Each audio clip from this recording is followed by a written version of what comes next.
નવધા ભક્તિ ભગવાન માટેના સમર્પણ એકત્વ માટેનો મૂળ શ્રીમદ ભાગવતનો સાર છે.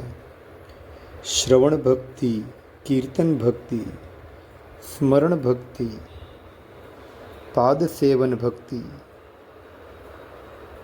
અર્ચન ભક્તિ, વંદન ભક્તિ, દાસ્ય ભક્તિ, સખ્ય ભક્તિ, આત્મનિવેદન ભક્તિ. આ નવધા ભક્તિ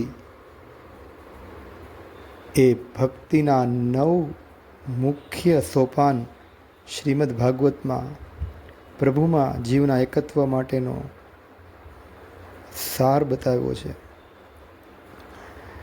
શ્રવણ ભક્તિ સૂક્ષ્મમાં સાર કહીએ તો ઈશ્વરના ગુણાનુવાદ કીર્તન સાંભળવામાં પ્રીતિ થવી, ભગવાનના સ્તુતિ ગાન કીર્તન કથા, ઈશ્વરના સત્ય સ્વરૂપ માટેની કથા સાંભળવામાં પ્રેમ થવો. કીર્તન ભક્તિ એટલે કે યથાભાવ સમય રહેતા શરમ છોડી મુક્ત ભાવથી ગોપીઓ સમાન ભગવાનના ગુણનું કીર્તન નારદજી સમાન, હનુમાનજી સમાન કરવું. શરમ છોડીને, જરૂરી નથી કે સંગીત આવડવું જ, પણ ભગવાનના સ્વરૂપ ગુણાનુવાદનું ઉચ્ચ સ્વરે પ્રેમથી કીર્તન કરવું, ધૂન ગાવી.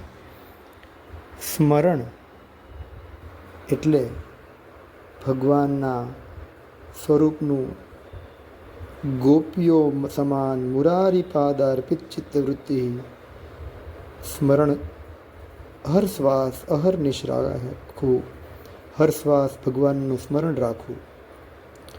પાદ સેવન ભક્તિ એટલે પોતાના ઈષ્ટ દેવતાના સ્વરૂપનું, ગુરુદેવના સ્વરૂપનું ચરણ પૂજન કરવું.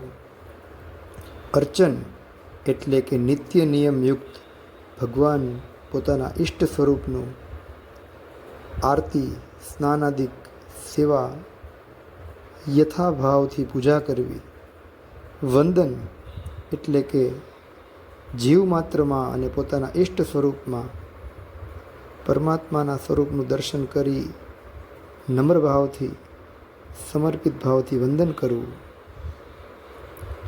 દાસ્ય ભક્તિ એટલે કે પરમાત્માના આપણે સનાતન અંશ અને પરમાત્માના દાસ સેવક છીએ એવા ભાવથી પોતાના નિત્ય કર્મોનું પાલન કરવું અને કૃષ્ણ અર્થે, ભગવાન અર્થે પોતાના કર્મનું સમર્પણ કરી આપવું. આ દાસ્ય ભક્તિ. સખ્ય ભક્તિ એટલે કે પરમાત્મા જ આપણા સાચા આધાર, સાથી અને સર્વ રીતે સદા રક્ષા કરનાર મિત્ર, સાથી, સખા છે એ સખ્ય ભક્તિ.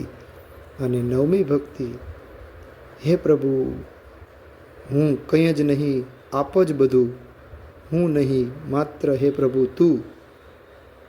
એટલે કે ઓમ નમો ભગવતે વાસુદેવાય.